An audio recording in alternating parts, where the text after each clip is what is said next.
Hi, welcome back to season 2 of Professional Development. I know it's been a while, but there's a lot of things that have happened in my life since the last episode. I've moved provinces, I've switched schools, so I've just been sort of navigating all that, and I needed to step away from the podcasting just for a little bit. But we are back, and before we get into this episode, which is an amazing episode I've been sitting on for a while, just want to say, going forward, professional development, the podcast in a whole, is going to be a little more casually released. And what I mean by that is I'm going to aim for every 2 weeks to have an episode. But if it doesn't happen, I'm not going to, beat myself up about it or anything like that. I just need to focus on work. I have a really good job right now. I really like the mission and what I'm doing at that job, and I'm excited to be back in my hometown, Winnipeg. Bear with me. There will be more content. It just might be spread out a little more. Now, to today's episode, it was a podcast I recorded right before I left Alberta, and this is with the Calgary Police Service, specifically Constable Martin and Sergeant Angie Tetley. They are amazing recruiters that I've had the pleasure with training with and talking to over the past year. And they really do have some great information if you're looking for a career or aspiring to be a police officer. They have remarkable insights into, perseverance, trauma, just sort of everything there is to know about society because they live it every day. We also talk about the similarities between teaching and policing and how they're both services, public services, how they're really treated differently in the public's eyes.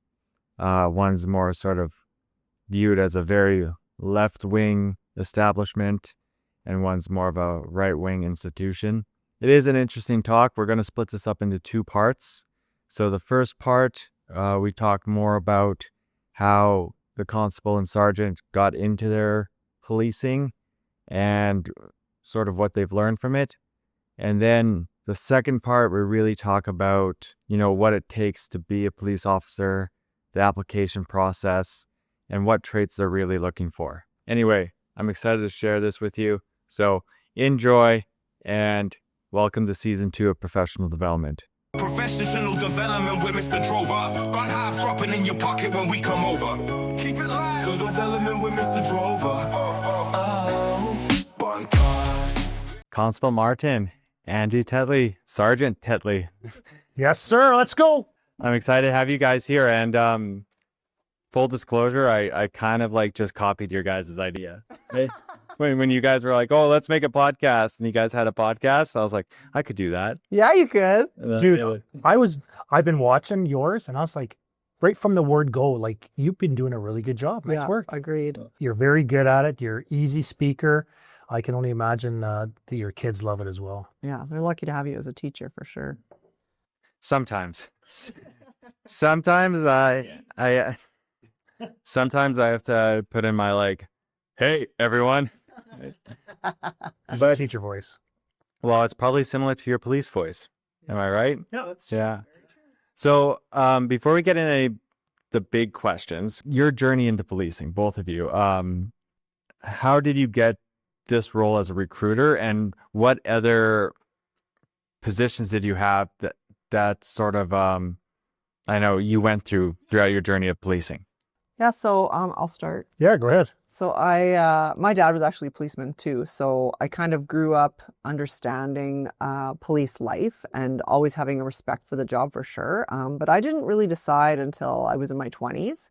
I wasn't one of those kids that always wanted to be a policeman, always. It was never, I didn't make that decision until I was I was actually in Europe, backpacking in Europe, and I was like, man, I could do that, so I was actually a waitress. I worked in several different restaurants, and I loved dealing with people. I loved dealing with the conflict. I was very active always. So I didn't want a job where I went to an office and sat in front of a computer. And I wanted something that was, exciting and required a little bit of physicality. So yeah, I went from being a ski bum waitress to life. policing. Is that Yeah. up and back or whatever? I was in Fernie actually. Okay. Yeah, so we moved out to Fernie and I was a ski bum. I mean, I was working, Yeah. but that's where I got the call. You know what I mean? Because like we talk about, and we'll probably get into the application process, but it's a long time and a lot of steps to become a police officer. But I was at a restaurant in Fernie. And I get the phone call like that changes your life forever, right? Saying congratulations, you've been hired by the Calgary Police Service. Yeah. A lot of the fears I guess people have sometimes is like that whole nepotism thing, right? But like it seems like, and we'll get into it, like the steps, but like it is really like safeguarded for biases, this whole application process. Like it is just like the core values, what skill sets you have, what life experience you have. It kind of eliminates that fear that people are just going to get in because they know a guy. For sure. And don't get me wrong, like it's like I had a leg up, right? For sure, because I knew what the lifestyle was. I was able to do mock interviews with actual police officers and stuff like that now like in recruiting, we're creating different resources and different programs to sort of give everyone the same opportunity, you know, so we can make those changes. But knowing the lifestyle and how it affects you psychologically is a really important thing to come into this job knowing beforehand, for sure. And I guess you had that because you knew firsthand. It's very different than if you didn't know a police officer or any sort of service member personally, and then just sort of read online, oh, this looks like a job for me. But you had that, you know, almost generational experience to help you out. That's But then she has to live up to it because her dad was a well-respected detective. So upon entering the service, you learn that so-and-so's daughter is here. And because he has a rich history and all the cool and wild things that he's done, if anything, Ange, I got to think that would put you under the spotlight. It was interesting. Yeah. Like in classes, you know, we'd have guest speakers come in and we'd have these little name tags on our desks and it said like recruit Constable Angie Tetley, and people would be like, Tetley, like, are you Pat Tetley's daughter? And I'm like, yes. And so my classmates, being hilarious that they ended up writing on my name tag, Detective Pat Tetley's daughter, Constable Angie Tetley. So everyone I was like, yeah, that's me. But Constable Martin, how did you get to where you are today? You know what? I don't think anybody's more shocked than me, my family, my dad, that I'm in the front of the police car and not the back of the police car. So it like I was like any young fella, I got into trouble all the time. But I actually grew up on a military base up north in Cold Lake. And it wasn't even on the radar. I knew I was going to do something that was going to be service oriented, but because my dad was in the military, he's very strict. Got my room tossed a lot. So for the people out there that don't know what that means they come in and they say, that's not clean enough. And they upend it and you got to redo it all over again. So I was like, I am not joining the military. Now, of course, looking back, I actually wish I would have joined the reserves. So just because of all the great stuff that as recruiters, we see that provides. But anyway, for me, I was going to college. I was sort of thinking police, but I wasn't sure. And I actually went on a ride along with the RCMP, and we took a couple calls. Again, at that time, the town was really small. We went through the lights. We drove faster than the posted speed limit. And I'm talking like 80 in a 50 zone, whereas here in Calgary or anywhere else, like that's not fast at all. But when you grow up small town in a farming community kind of thing, like that's a big deal. Got to go to a couple alarm calls. And the fun part, which we would never do now, is we did a few T-stops and I got to do the T-stop. Like I wasn't driving, but I got to walk up and, and say, hi, I've stopped you for, can I have your license, insurance, registration? Well, that's awesome. But of course, everybody we're stopping, I know because I've grown up in this town. But the RCMP was smart. They'd be like, so what do you know about this guy? And just trying to get information and all that kind of stuff. So it was a lot of fun. Right then and there, that was when I knew I was going to do it. I think I did 3 or 4 ride-alongs over the course of that summer. It was an absolute blast. I got to see when they would bring in people and put them in cells and do all that kind of stuff. And to me, I was more affected by the possible of adventure, especially with the RCMP. You can live anywhere. Didn't realize that 19 was going to be a bit young, and I wasn't successful with the RCMP. So I went to school, and then I eventually applied to CPS and started in 2003 in April, 6 months after Tetley over here. In fact, they were just leaving as I was coming in. So both of you just had a presentation with my students. It was a lot of fun, but what is your favorite part about your current role being a recruiter right now?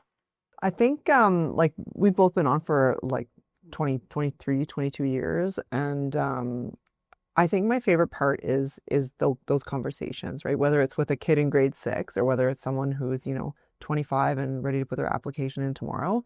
I like I said to your students, like, I think this is the best job. I honestly do. I think it's the best job in the world. I think there are so many opportunities. I'm going to retire in 5 years at the ripe old age of like 52 and have a full pension. Do you know what I mean? So like the benefits are awesome, and the career that I've had up till now has been incredible. And like BM and I, we've been on the same amount of time. We've had completely different careers. And I said to your students, you line up 10 police officers in a row, and they would all have totally different experiences and totally different careers. And I think I love talking to people, and I think that's one of the most important things that we do as police officers, even whether you're on patrol or in recruiting.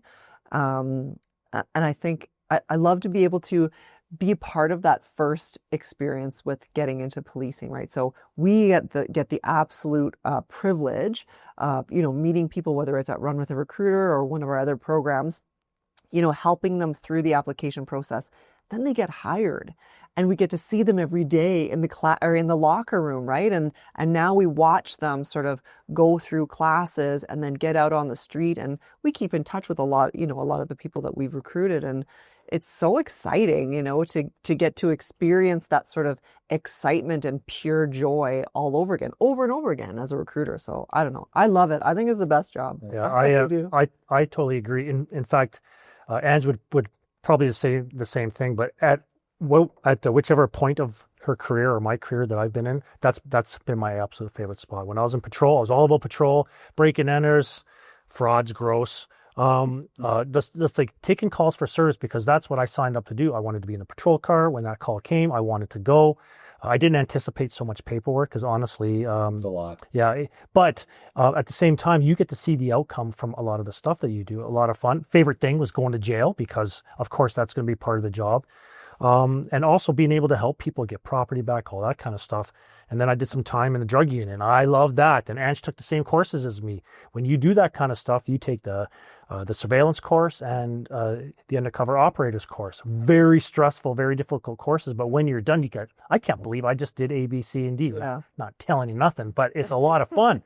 And then after that, I was in a different spot, then a different spot. Each spot that I've been in, I've absolutely loved, and by far recruiting is one of my favorite spots, and for the same reasons as Ange. I personally love watching people persevere through the process, and I'll be the first one to tell you, I love it when people fail.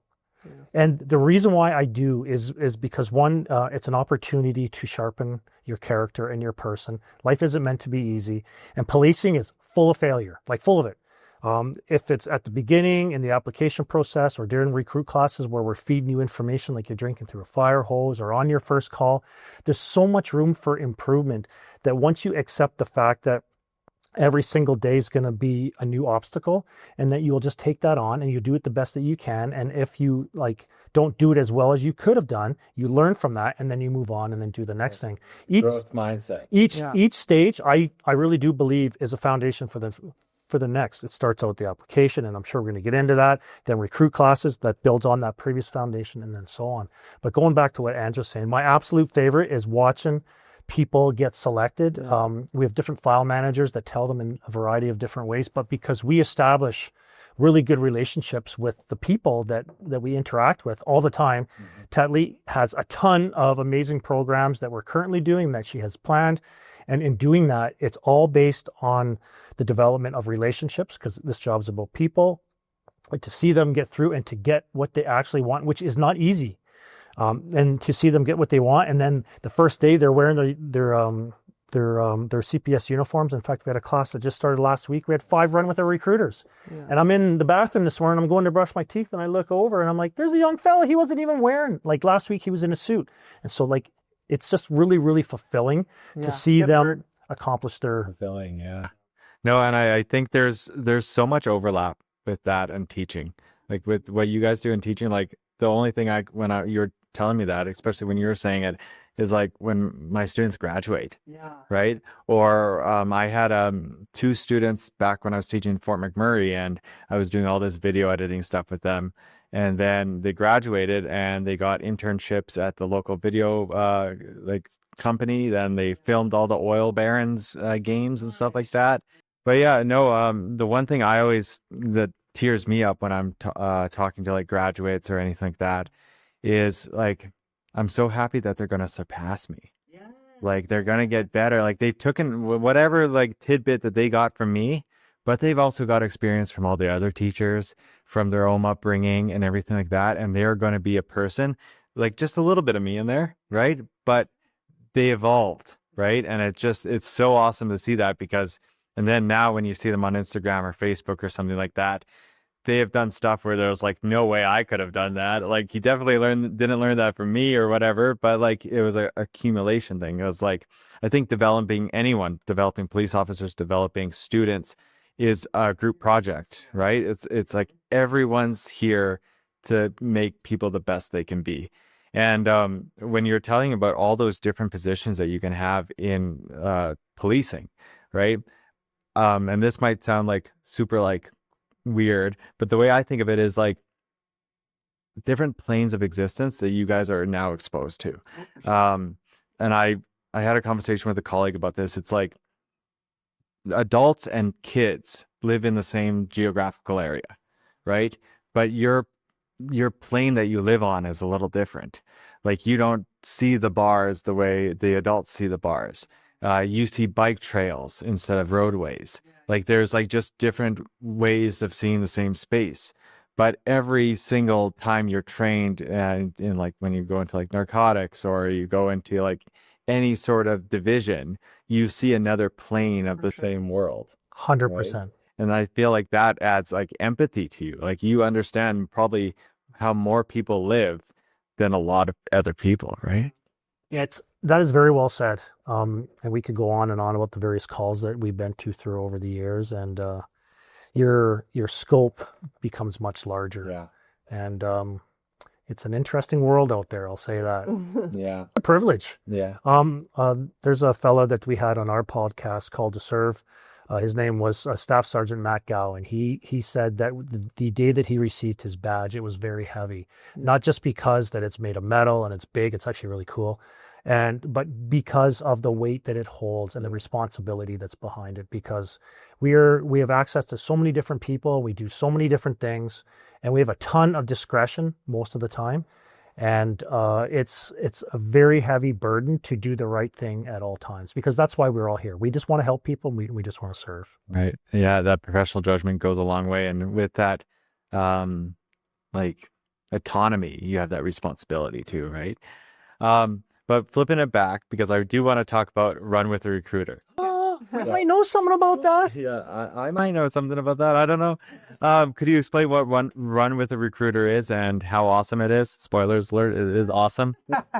Yeah, this is, we actually stole the idea, if I'm being super honest. The name. Yeah, the Run with a Recruiter is a program that the Edmonton Police Service has used for a number of years. And being new to the recruiting unit, we decided, we recognized that a lot of people struggled with the physical fitness test for policing. So we wanted to create a program. Originally, we wanted to create a program to help them prepare physically for a career in policing. But what actually ended up happening with this organically was it created this incredible community. So people come with us. Brennan and I will just train twice a week. Sometimes we'll go for a run. Sometimes we'll just do a circuit, a HIIT workout, whatever. And we run it twice a week out of our facilities up at the police headquarters. But what we recognized was people would come in and they would sort of, because it's a bunch of like-minded people all with the same interests and interested in policing, they created this community where they started holding each other accountable. They started working out with each other on their own. And it has been very cool for us. Like I say, watching people come to Run with a Recruiter for the first time. And sometimes it's their first, like just kicking a tire, right? Like they have never had any experience with policing or the application process or whatever. And they're just like, what's this? Let's check it out. So they get to work out with us, and sometimes other officers will come and join us, and a room full of other people who are also interested in policing. So they can learn from their experiences, learn from their mistakes, and then we watch them like put in their application. They let us know. We've developed these relationships with them. They let us know when they put their application in, And like BM said, sometimes they fail. Sometimes they are not successful at certain phases, but they have this sort of support group to help them through, because it's hard, and it's it's a dig to your ego when you're not successful at something. But I think the community piece has been the kind of the coolest thing about Run with a Recruiter. Yeah. Yeah. Like being a participant in the past, like I always like went like, cause even like I'm a pretty fit guy. But even sometimes like I was either like sore or and I was like trying to like not dog it because I was just dead. But I think going through the motions with a bunch of people that you are suffering with builds community. And I was always told the 24-hour rule. So if you won something, if like I'll do it in the context of track and field, I win a race, I have 24 hours to gloat about it. I have 24 hours. If I lost the race, I have 24 hours to be sad or whatever. But then it's just consistency compounds after that, and you just boom, bang, bang. I really like that you said that. That's a concept that we talk about all the time. Maybe we got it from him. Did we? No. Like, there's a huge emotional investment because this is your future. You're putting a lot of hard work, effort, and energy, sweat, anxiety, all these things into your process. And a lot of people are not successful at various different stages for a whole bunch of different reasons. But at the end of the day, because of that, you are allowed to be sad for 24 hours. But after your 24 or 48 hours, have a weekend, ice cream, whatever you got to do to make yourself feel better. I like chocolate a lot. That's good. Salt and vinegar chips are mine. But after that, now you have to start developing a plan to overcome your obstacle. If you're like, after that first go, I'm not doing it anymore, well, then this job's probably not going to be for you just because there's so many obstacles. But more often than not, we communicate exactly what you just said. After your period of sorrow, make a plan, like on paper, and plan your success, because that deferral is actually a gift. It's the perfect, most beautifully wrapped gift that is going to make you an immensely better human being and police officer. Me being part of Runner with Recruiter in the past, the one thing that the plethora of things I've noticed, but I have noticed that there's so much diversity. Like, and that's like, you can talk about like ethnic diversity, religious diversity, age is a big thing in that. But also in like ability, life experience, and like just general skill sets, right? Like I think I was talking to someone who was like a cook, like a chef, and I was like, oh, that's just so cool to talk to, right? Now, do you guys sort of experience that synergetic learning? Like you're there to teach them sort of like what the steps are and what abilities they need to become a police officer. But there is like being a teacher, I learned from my students as well. So getting this exposure to all this diversity in all of those aspects, how do you think is that like valuable?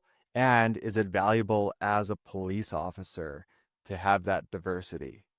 Yeah, I think, well, I mean, Do you think it's an asset? Like for sure. And we've absolutely learned from our, like, I mean, we met you, right? Like, that's where we met you. And I still use, my favorite thing that you ever taught me was microdosing adversity. Like, I love it. Like, I use that all the time. And I was like, what an amazing thing to, like, a concept for teaching or for parenting or whatever. So anyways, Valerie, the producer, also heard me say that. yeah, I love it. I love it. And so like the people that we get to meet through there, through Run with the Recruiter is incredible. And like not only learning about just like who they are and their lives and some of the challenges, because we have lots of people from who are new to Canada, like who have really different experiences and life experiences as well, but also some of the challenges that they have faced in the application process, which in turn helps us to improve it.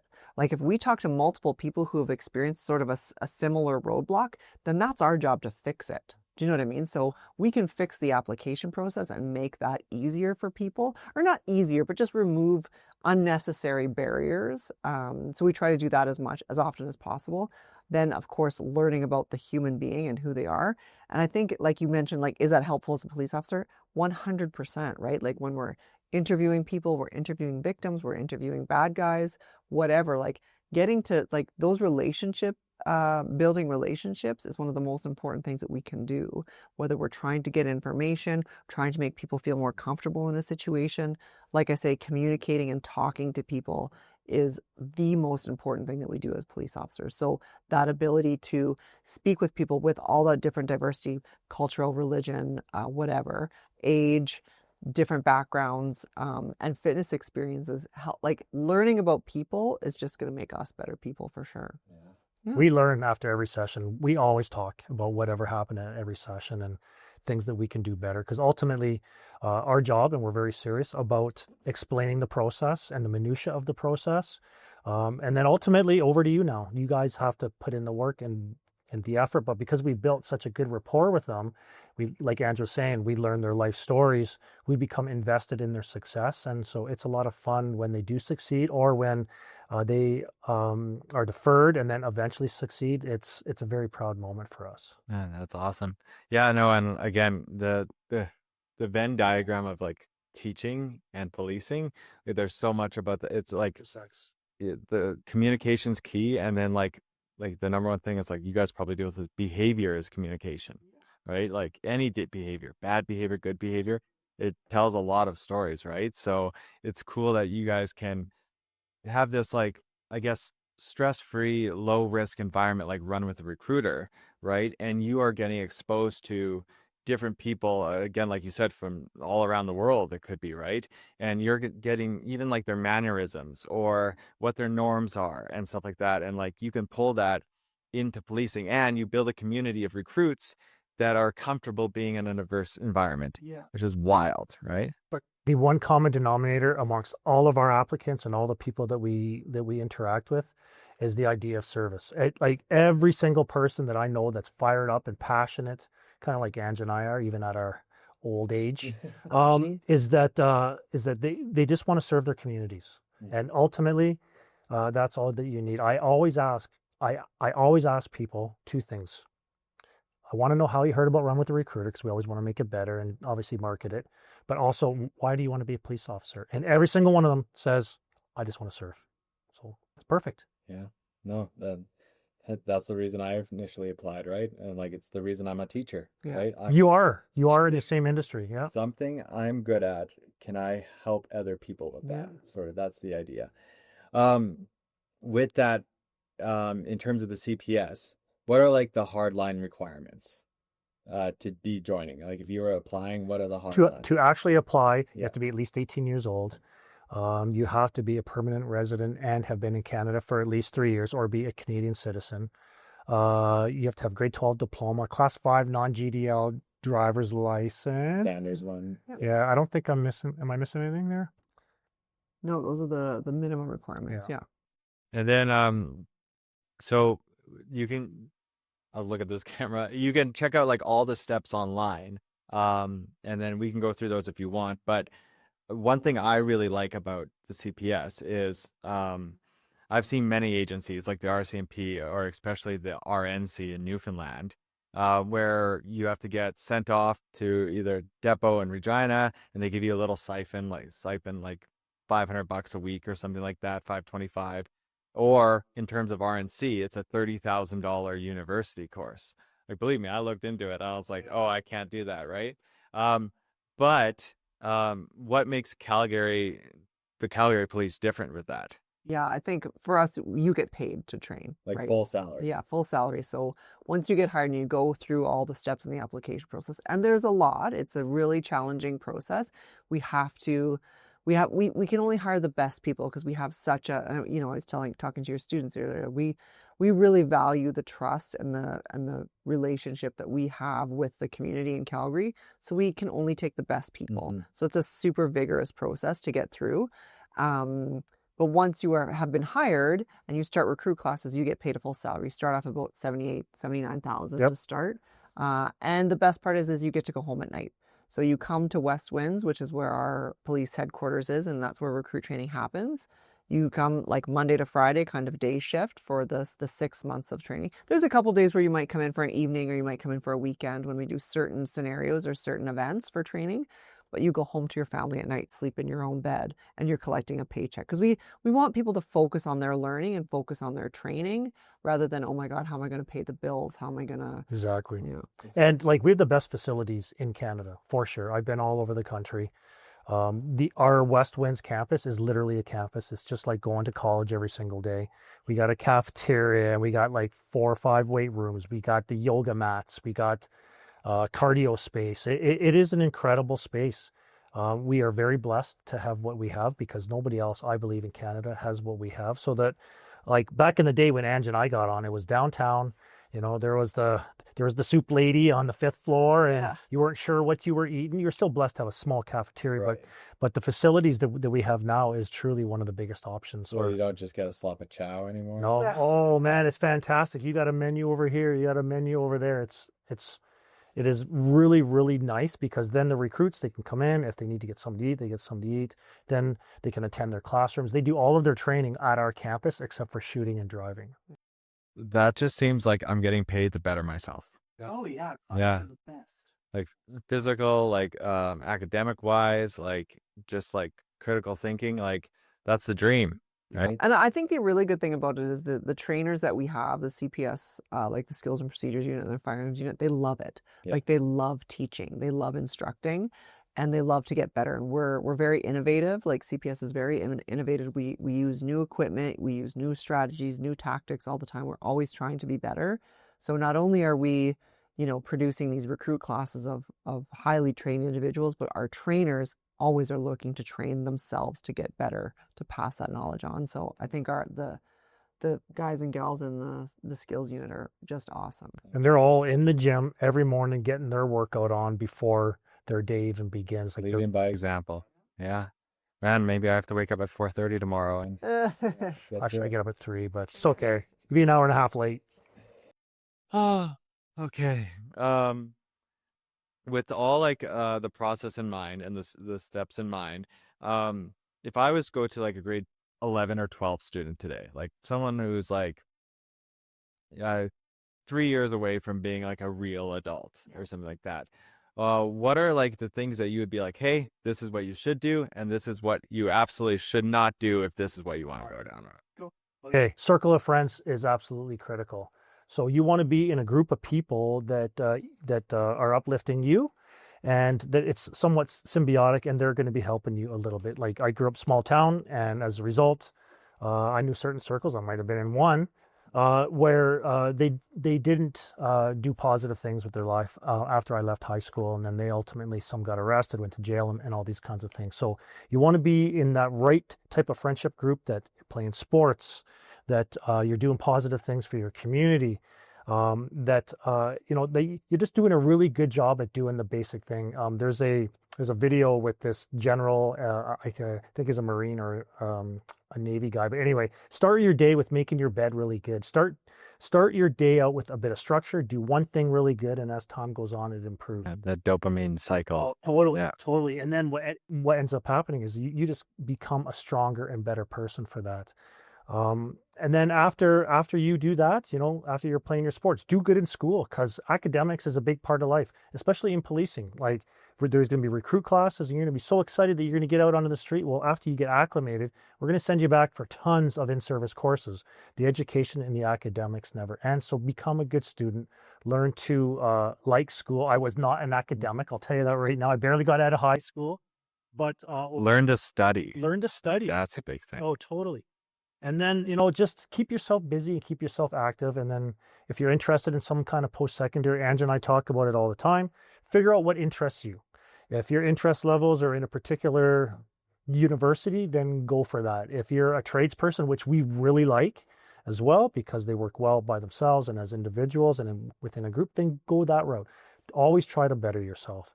And me personally, and Angie will speak to this lots, I love sports. I love it because of all the little intangibles that it actually teaches. You know, the perseverance and the resilience piece is critical for this job. And the sooner that you learn the basics, you know, the 101 version of that, the better it will serve you.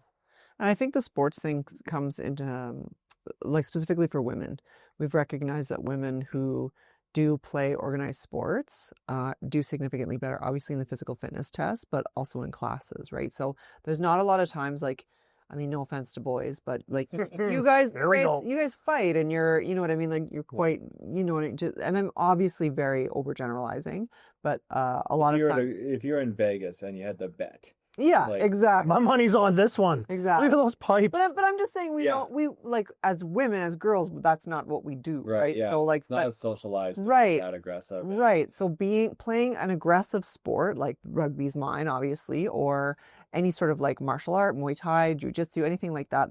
It's like physically controlling another human being or bringing another human being to the ground is not something you do in everyday life. So if you're comfortable doing that, that's going to help you, right? So, but just getting back to your question about the students, right? Like we don't need perfect people. Mhm. And, you know, I was saying that to your students as well. None of us are perfect. Like police officers are not perfect, you know, whatever, but we need good people and we need honest people, right? So making good decisions and thinking, but if you know when you're, if you know that you want to be a police officer when you're in grade 11 or grade 12, that's awesome. Like that's a really positive step. And so make good decisions. Like understand that we're going to find out, we're the cops. We're going to find out whenever you do something, if you do something that was a bad mistake or that was a silly mistake, whatever. But it's okay to make mistakes. You just need to be honest about it. But if you know at that age that this is what you want to do, then just don't do it. Yeah. Don't make those mistakes. The honesty piece is so important because our personal disclosure form on our application, it's so long. You're going to feel terrible about yourself after you finish, you know, doing it. But Can confirm. But again, we're just looking for honest. It's Yeah. okay. Just be honest, because the thing is that if there's some deceit that's detected, and we will find it, if there's deceit detected over something small, then the balance of probabilities is that applicant will be deceitful for the bigger stuff. Right. So, and Yeah. we just can't have that. The public expects a certain level of professionalism out of us, and you must be honest. You don't got to be the best. You can work the hardest. You can control your effort, and you can control your honesty. And I always tell the kids, like if you want that job 3 years from now, act like you already have it. And eventually, like habits form, and you grow, and you become, especially when you're in that 14 to 17-year-old range, right? Like you're molding your brain with every action you do.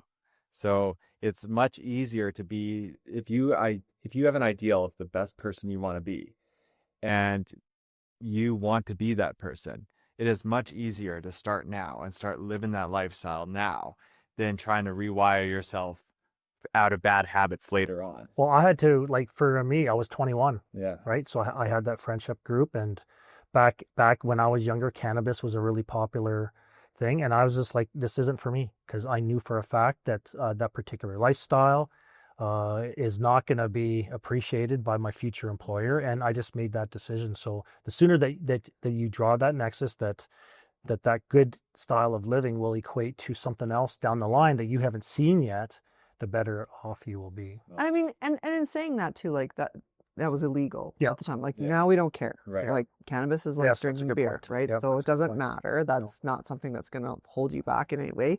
And in the same breath, it's okay to have fun. Yeah. It's okay to live your life. It's okay to experience life, to make mistakes. That's fine.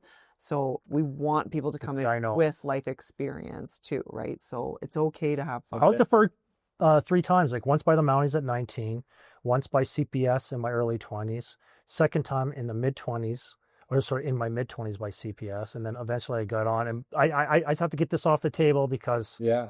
she only applied the first time, and she's different and she's special, and we can all agree on that. And those of us, Listen, everybody, you know what? It's shocking how many people know and like Ange for a whole bunch of reasons, as you know, with the podcast and all that stuff. And I'm just going to throw out this one story. oh my God. I was in my gym last week, right? And so I meet people all the time, and because the podcast's been out for a while and we've done so much marketing for the CPS, our faces get known out there.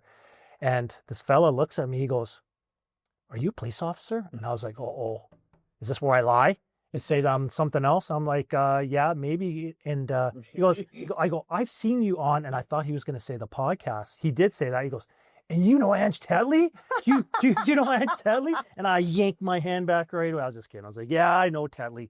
Everybody loves Tetley. Yeah. She's an You're original." famous by broke them- association. Yeah, yeah. Oh man. Hey, listen, there has to be a Batman and there has to be a Robin. I have the skinny legs and the tights for Robin, so I'm good to do it. You can get into things that you can't, right? Like, there you go. Right. Sorry, I digress. Over to you. Thank you for tuning in to Professional Development with me, Mr. Drover. I hope you found today's conversation insightful and inspiring. If you enjoyed this episode, be sure to subscribe, leave a review, and share with your fellow educators. can also connect with me on Instagram or via email to continue the conversation and share your thoughts.